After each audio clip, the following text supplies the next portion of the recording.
여러분의 최고 승리는 확실하게 약속되어 있습니다.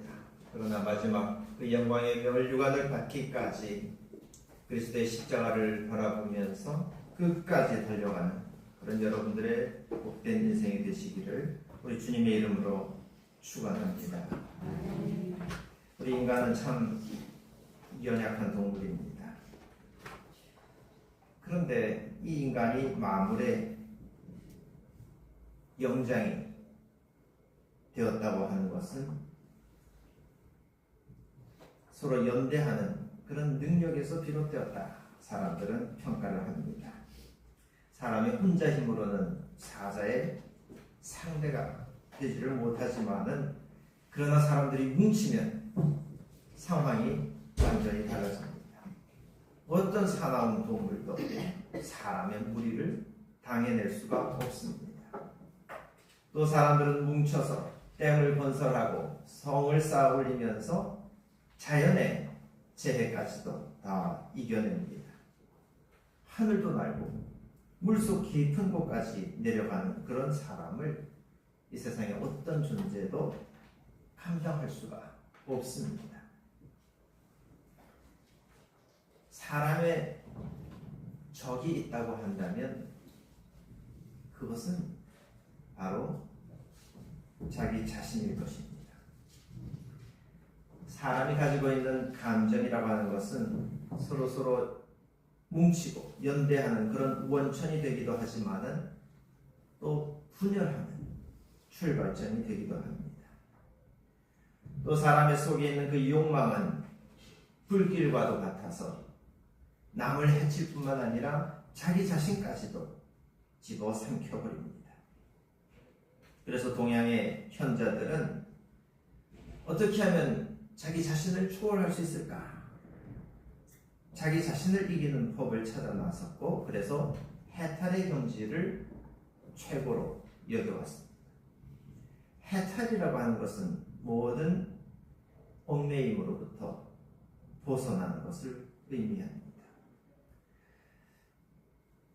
무엇을 얽매임으로 볼 것인가 하는 데 대해서는 이견들이 있을 수 있겠지만은, 그것이 무엇이든지 사람이 자유롭게 맺는 것과 푸는 것을 해낼 수만 있다면 인간의 삶이라고 하는 것은 지금과는 무척 다른 모습으로 펼쳐지게 될 것입니다. 그런데 아무리 사람이 자기를 초월하려고 하더라도 자기 육체로부터 해방된 그런 실존은 없습니다. 사람은 원천적으로 이 환경에 귀속되어 있습니다. 환경을 극복할 수는 있지만 벗어나서 살 수는 없는 겁니다. 하늘을 날아다닐지라도 그러나 그의 삶이 땅에 발을 딛지 않고서는 살 수가 없습니다. 그렇기 때문에 사람의 자유로움이라고 하는 것은 유아 독존의 그런 세상에서 비롯되는 것이 아니라 오히려 더불어 살아가는 이 관계 속에서 어떻게 자기를 초월할 것인가, 그 길을 찾는 것이 마땅하다 하겠습니다. 하나님께서 창조하여 주신 이 세계 속에서, 그리고 더불어 함께 살아가게 해주신 사람들 가운데에서 우리는 자기 한계도 극복하고 그리하여 더 나은 세상을 향해서 나아가기를 힘쓰는 것입니다. 사람이 비록 육신에 매여 있기는 하지만은 하나님께서는 우리가 이 육신에 짓눌려서 사는 것을 결코 바라지 않으십니다. 물리적인 육체뿐만이 아니라 우리가 처해 있는 모든 삶의 환경과 또 우리가 살아왔던 그 전통과 관계에서부터도 자유롭게 되기를 하나님은 바라십니다. 그래서 그 자유로움 속에서 마음껏 자기 존재의 생명력을 발산하고 그렇게 아름다운 인생을 펼쳐가기를 하나님께서는 격려해 주십니다. 오늘도 생기를 불어넣어 주시면서 이 세상에서 당당하게 살아가도록 힘주시는 그런 하나님의 은혜가 여러분과 함께 하시기를 간절히 축원합니다.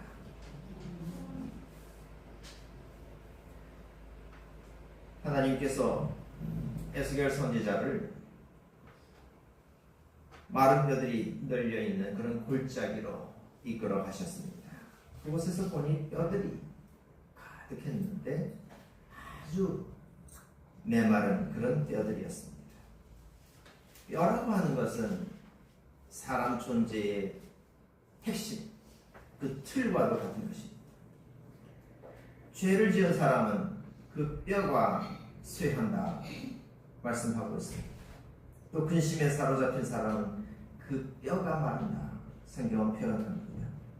그리고 하나님께서는 악인들의 뼈를 흩어버리신다고도 말씀하였습니다. 지금 에스겔이 목격한 그 뼈들은 그들의 죄악 때문에 하나님께서 흩어버리셔서 그래서 말라버린 그런 뼈들이었습니다. 이 뼈들은 곧 바벨론으로 유배된 그 사람들을 상징하고 있습니다.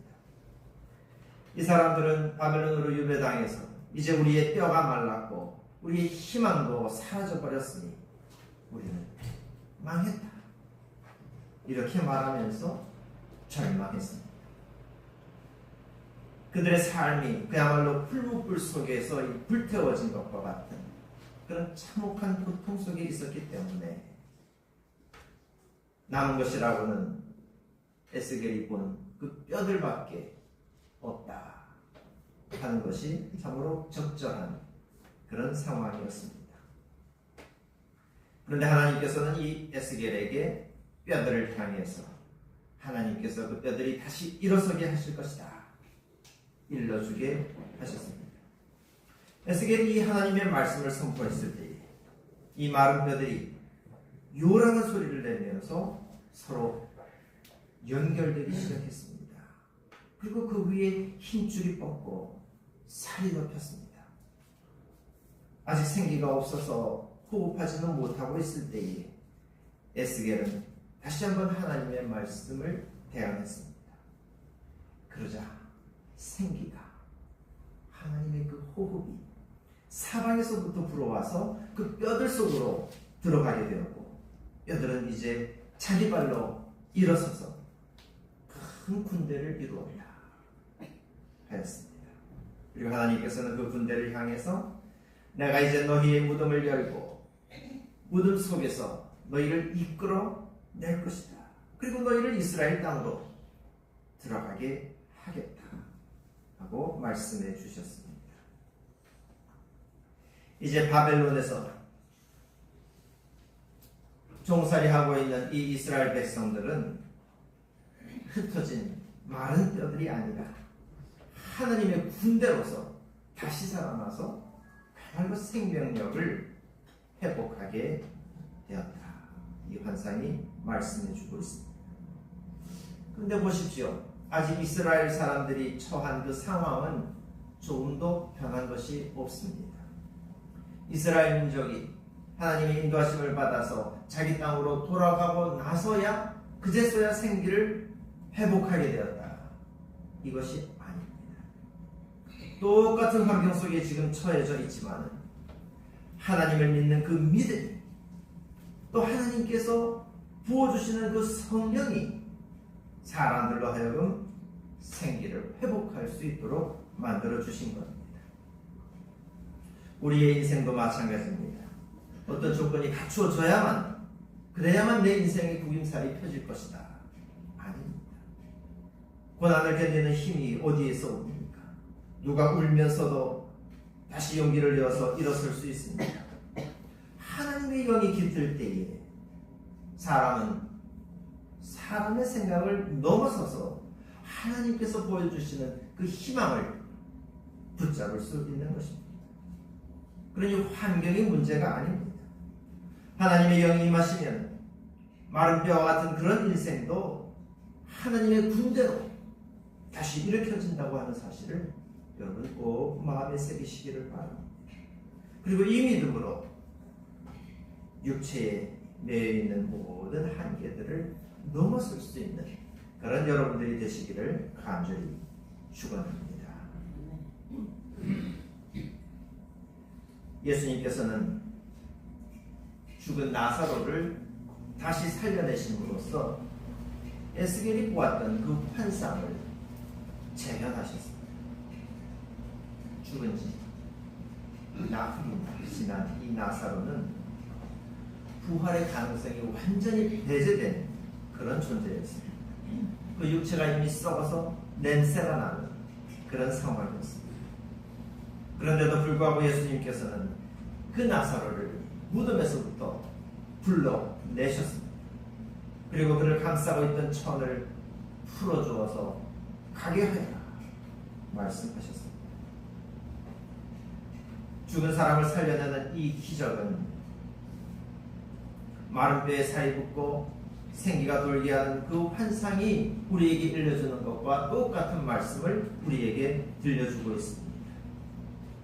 하나님의 영이 죽은 영혼을 살려냅니다. 사람의 생각으로는 전혀 불가능한 그런 일들을 하나님께서는 해내십니다. 모든 억눌린 환경에서부터 우리를 풀어내시고 해방시켜 주십니다. 그래서 환경이 어떠하든지 그 안에서도 마음껏 자기 인생을 살아갈 수 있도록 그렇게 살려주십니다. 그러므로 하나님의 영이 깃든 사람은 더 이상 이 환경에 육체의 일에 얽매여 살지 않습니다. 그는 무덤을 박차고 나와서 이제부터는 하나님의 호흡으로, 하나님이 주시는 그 생기로 그렇게 살아가게 되는 것입니다. 사람들은 나사로가 죽기 전에 예수님이 오셨더라면 얼마나 좋았을까, 그렇게 아쉬워했습니다. 부활을 믿는다고 했던 마르다 역시 주님이 여기에 계셨더라면 그때 계셨더라면 내 오라버니가 죽지 않았을 것입니다 하면서 예수님을 원망했습니다. 사람들은 이렇게 일이 벌어지고 나면 다시는 돌이킬 방법이 없다 이렇게 생각하면서 자포자기해버립니다. 사람이 전쟁을 치를 때는 그래도 혹시 우리가 이길 수 있을까? 신라 같은 희망이 있어서 그것을 안고 싸운다고 하지만, 그러나 전쟁에 져서 포로가 되어지는 그 순간에 인생의 불꽃은 그야말로 사그러지고 맙니다. 이미 끝나버렸다고 생각하기 때문에, 그래서 마른 뼈로 전락해버리고 마는 겁니다. 자기가 처한 그 환경에 굴복해서 종노릇하면서 살아가는 사람들의 모습이 다 이와 같은 것입니다. 그러니 그 속에서는 살아있어도 사는 것이 아닙니다. 생기가 없는 뼈조각에 불과합니다. 그러나 예수님께서는 이와 같이 무덤과도 같은 우리의 현실에서부터 당장 나오라고 우리를 불러내시는 것입니다.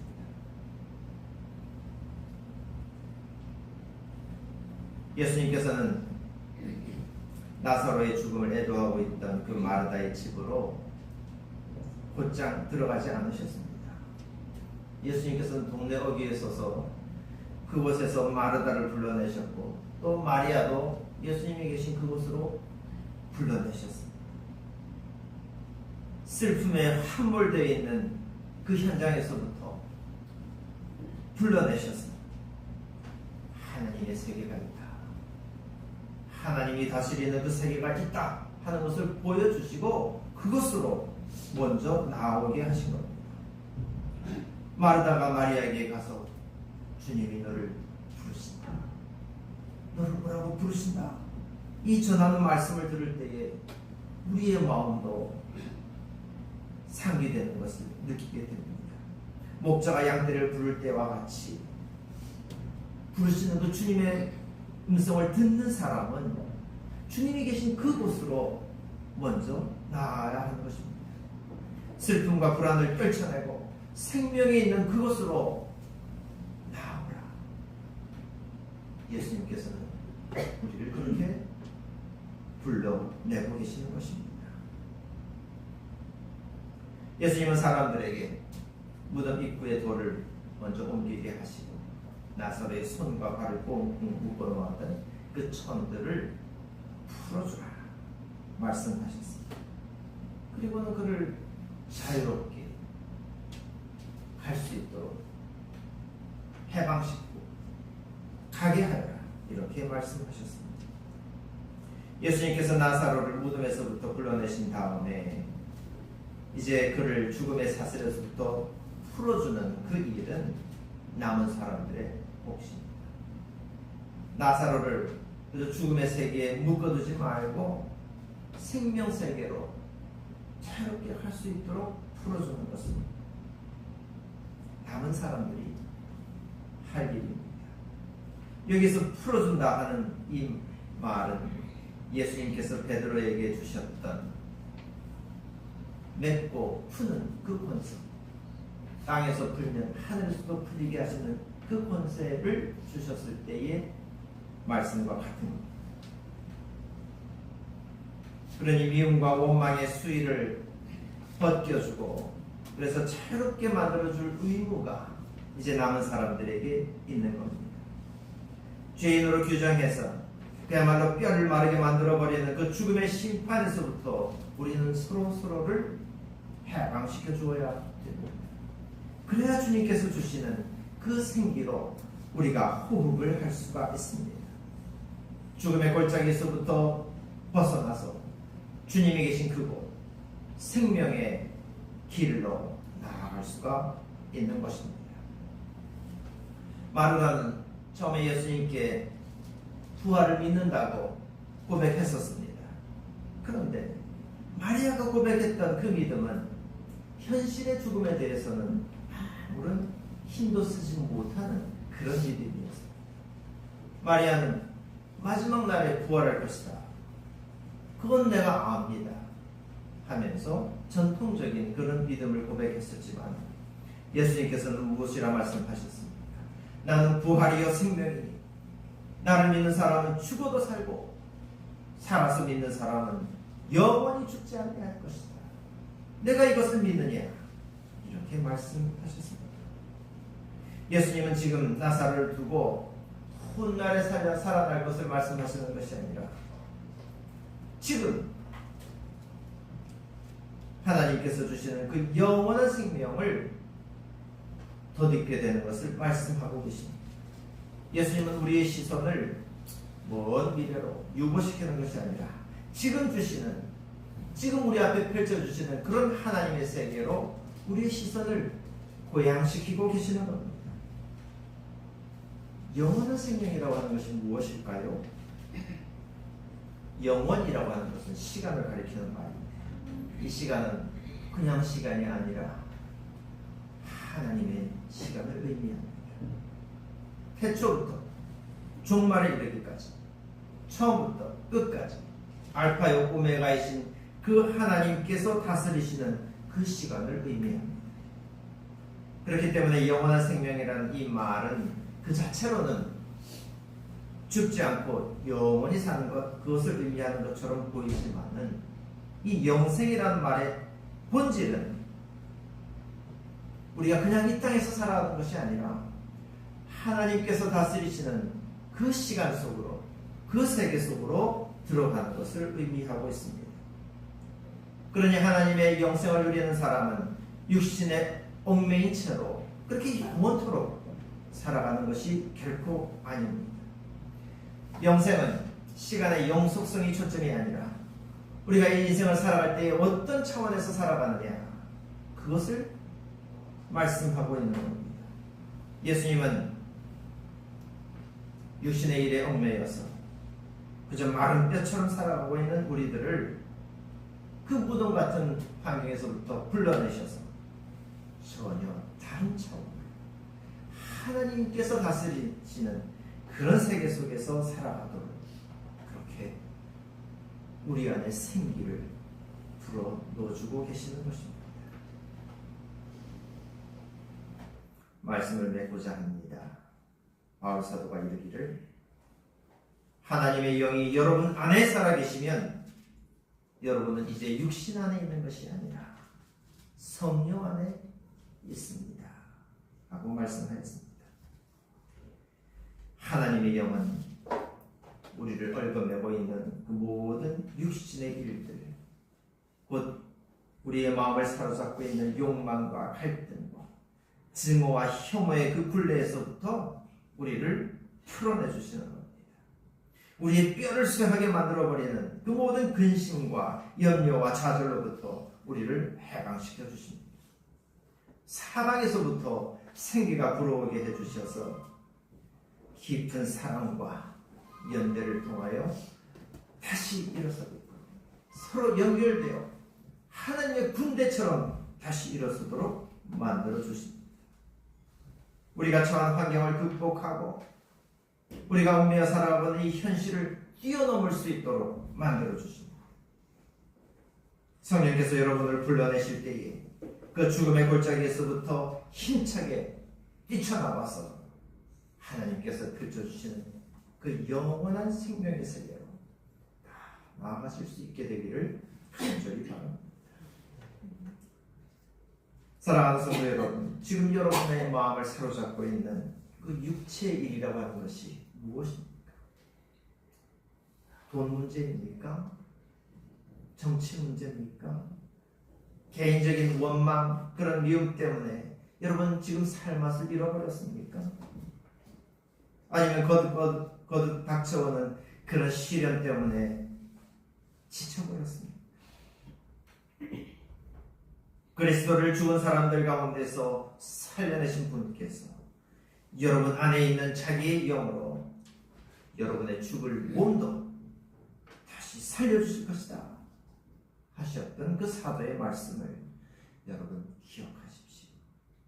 우리는 이제 육신을 따라서 살아갈 그런 존재가 아닙니다. 우리는 성령을 따라서 영원한 생명을 살도록 부름을 받았습니다.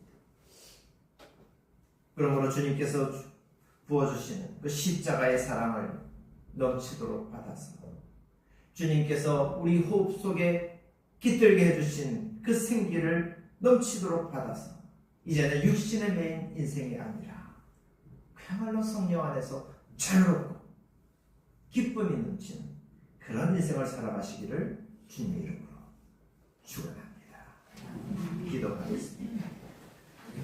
자유로우신 하나님, 육신에 매여 살아가는 마른 뼈와 같은 저희들을 불쌍히 여기셔서 우리 안에 생기를 불어넣어 주시고 하나님께서 주시는 영원한 생명을 바라보게 하여 주시니 감사드립니다.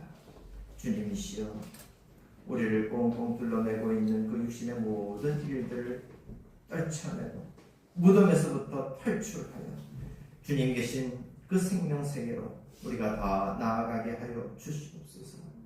우리가 사랑의 호흡을 회복하고 서로 연대하고 하나가 되어서 그야말로 하나님의 성호를 온 삶으로 찬양하는 하나님의 군대로서 다시 일어서게 하여 주시옵소서. 이 험악한 세상에서 억눌린 자로 참으로 시들어버린 인생이 아니라 생기 넘치는, 생명력 넘치는 자유롭게 살아가는 인생들이 다 되도록 주님 함께하여 주시옵소서. 예수 그리스도 이름으로 기도하옵나이다. 아멘. 사도신경으로 우리